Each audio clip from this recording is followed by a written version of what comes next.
morning. All right, so this is a unscheduled video, but I wanted to talk about. Oh my gosh, what did I want to talk about? I know I wanted to talk about ideas and beliefs, and how what most people do is buy into the idea, but not the actual event, not the actual physical happening of whatever the idea is.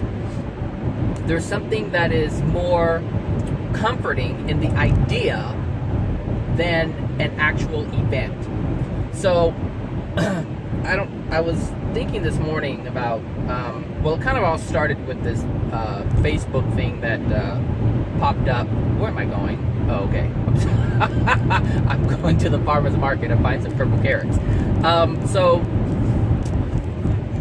most live or have ideas about something happening, whether it is the idea of what's going to happen when they die, the idea of the teachings of law of attraction, the idea of Jesus coming back to save someone.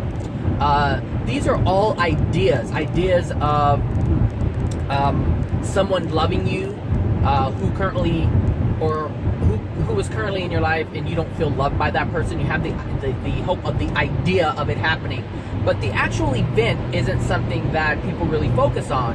And you know, this Facebook post that I'm talking about, it was at a funeral, and one of these rituals, which is an idea of something happening. So one of the rituals was releasing these doves. I think they're called doves.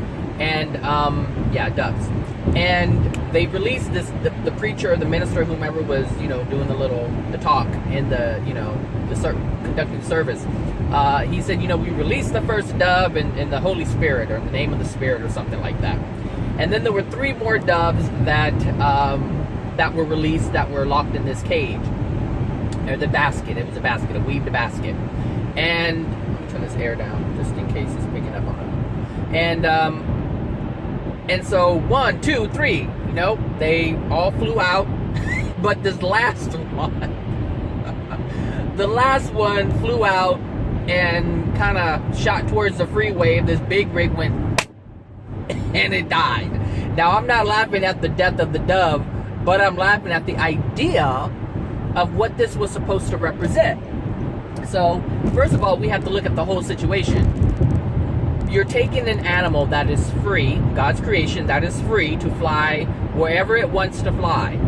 And then we come along and capture these doves in order to fulfill a ritual.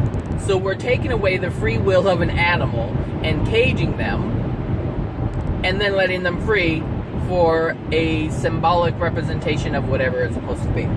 So the fact that that all took place was not right to begin with.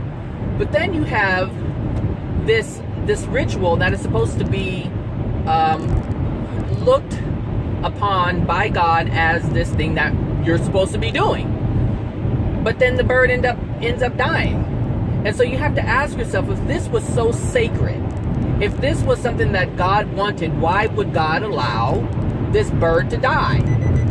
Well, that should answer your question. But the thing is, that question isn't even asked in the first place. But it should answer the question. It's not what you think it is. It's the idea of what you think it is. But the actual event isn't what you people think that it is. And the same thing happens with law of attraction, the teachings of law of attraction. Not law of attraction, but the teachings of law of attraction. So the teachings of law of attraction, like from The Secret and Abraham Hicks and all these other people who teach law of attraction, it's the idea of being able to change something, or change the events in your life, change your experience. Well, it's the idea, it's not the actual event, because law of attraction was happening and working just fine before you even learned that it was even a thing. So you have had good things happen to you, and you've had bad or negative things happen to you all before you or anyone else knew about what law of attraction was. Before it wasn't even a word, a term, a phrase. Before it was even anything within the conscious mind, it was already in motion. It was operating perfectly. But then we caught wind of it, and you're like, oh, we can control this. We can do this and we can do that. So it's the idea of it, but it doesn't change how it works. It's still working the same. You know, it's like you're trying to outsmart the law of attraction. That's what the teachings of law of attraction is trying to teach you. How to outsmart the parent. So God being the parent, being the creator of the law that we're all governed by, the law of attraction, we're trying to use our mind to circumvent the law of attraction, which is no different than a child, or shall I say a teenager, who tries to outsmart their parents. But because the parents already know what you're going to do, because of their own experience, they already prepare for that. So there's already a contingency plan. So every time you try to stop law of attraction from doing what it's supposed to do, the parent comes in and it's like, all right, I know you're going to try to do this, so this is what I'm going to do so that you learn your lesson. It's no different. It's the idea of us trying to control law of attraction, but we can't control law of attraction. The very idea of controlling the law of attraction is ridiculous because we can't control it. But yet we can control it. We control it by our soul. That's what responds to the law of attraction, not the mind. You know, and it's no different than Christians having the idea that Jesus is going to come back and save them. Well, they have a certain understanding as to how that's going to happen. An idea. So, if Jesus were to come back, nobody would really know how that is if they already have an idea of how it's going to happen. And this is what blocks them from understanding truth. Whether it's law of attraction or some ritual, or you're setting free doves, or you're banging bowls, or you're lighting incense, or you're praying to the east and bowing to the west. It doesn't matter what it is. All of these things are ideas, and they give you a certain feeling, a certain comfort. It doesn't do anything for the person you're praying to or bowing to or anything like that. It doesn't do anything for the universe, but it gives you a feeling, and it's that comfort within that idea that people are hooked on. Now, the issue with this is that they blind themselves from what actually is. So let's take Jesus as an example. Christians believe that Jesus is going, not all Christians, but most Christians believe that Jesus is going to return and save them. But how would they know that? If they have the idea that Jesus is going to come from these clouds, kind of like these clouds that you see right now in the video, because it kind of looks like something that would happen from the descriptions and the sayings of how Jesus is going to return. He's going to come through the clouds and dressed in white with fiery red eyes and all his little white horses and all that stuff.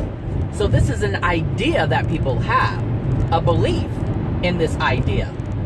So if Jesus were to come, but not come in that form, in that manner, how would they know?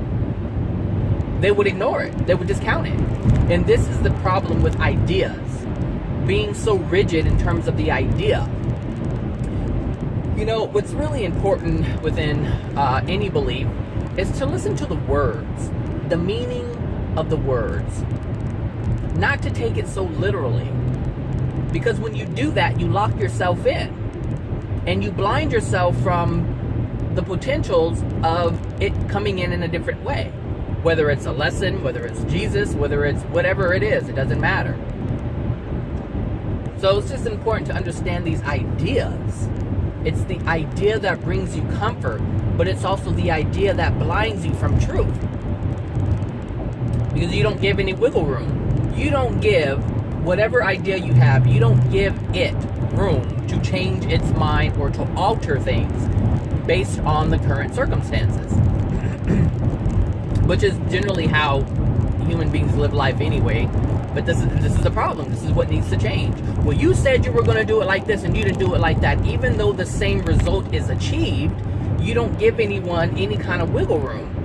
So you hold them accountable to that exact way. And so if you do that, then you miss out on what was given from whatever event that took place. And you miss out on it. So, you know, give yourself some wiggle room in terms of what your ideas are. Because if you believe in something that's magical, and you're not used to seeing anything magical, and you're waiting for that one thing, you're not looking at other places where it could be happening, you know? So, you know, I followed Abraham Hicks. I understand exactly what was being said, what was being conveyed. I understand the control with the mind. So I understand the comfort that it gives by being able to picture butterflies and rainbows and say that I'm love, I am happy, I am one, I am love, I am happy, I am one. I understand the power of that, but understand it's just how you're feeling. But it doesn't have anything to do necessarily with what's actually taking place or what is. I hope these people have some purple carrots driving all this way. I think Trader Joe's has carrots, but they have like a variety pack, and I'm not interested in the variety pack. What I am interested in is a whole bunch of purple carrots. That's what I want, purple carrots. All right, does that make sense? I hope that makes sense. I think it makes sense. It makes sense to me, but then a lot of things make sense to me, but not others. Are you gonna go? Are you going? Come on. Go ahead. So, yeah. Just, you know, be mindful of these ideas that you have. And for the Christians, what you've been asking for is already here. But it's just not in the form that was told to you. And so you miss out on it. And you discount it. You're like, nope, he ain't coming from the sky. But yeah, your Jesus has arrived. Which is interesting because I didn't believe in that stuff. But it's that right there that I did not believe in it the way Christians believed in it that allowed me to see it when it arrived. When it was presented before me, I knew exactly what it was. But a lot of Christians won't be able to see this because they have this idea that he's coming, or Jesus is coming, you know, from the skies, wearing white with fiery red eyes. And if you really think about it, that is like, it's just like this jaw-dropping awe, like, oh my God. And this is what people are looking for. This is how they trick themselves into this delusion. It's not going to happen like that. And the reason why it's not going to happen like that, because it hasn't happened like that. You know, when you can listen to someone say something about someone, and you know automatically it's not them, based on what they're saying. So if you hear the words being talked about, or you hear the words being talked about someone, then you'll know if it's that person or not by what they're saying. It's the energy signature. Oh, I just passed a parking spot and it would have been perfect. Dang it, dang it, dang it, dang it, dang it. But I didn't see a meter. That was strange. Are there meters on that side? Are you going? Are you handicapped? Oh, really? For real? Oh my God. All I want to do is get some purple carrots. Dang it, I passed that spot. Anyway, so yeah. Be mindful of your ideas. Be mindful of these outrageous ideas of magic that you present to yourself, that you accept into your belief system.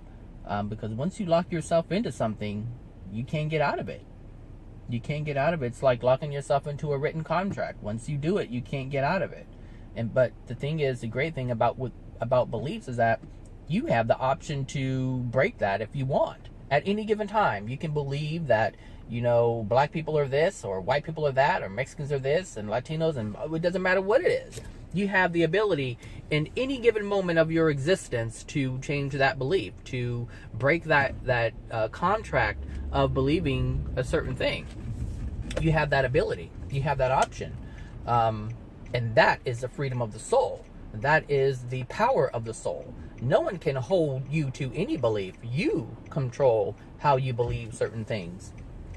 You are the power. I've got the power. Oh, look, there's one here across the street. I hope there's no popo. Hope there's no popo. So yeah. Anyway, let me go ahead and walk around. But I just wanted to make that quick video. It's so important. It's so important to know what you believe. So anyway, welcome to Hollywood. I'm in Hollywood. Yeah. So have a great Sunday, everyone, and I will talk to you guys later. Bye now. You're loved.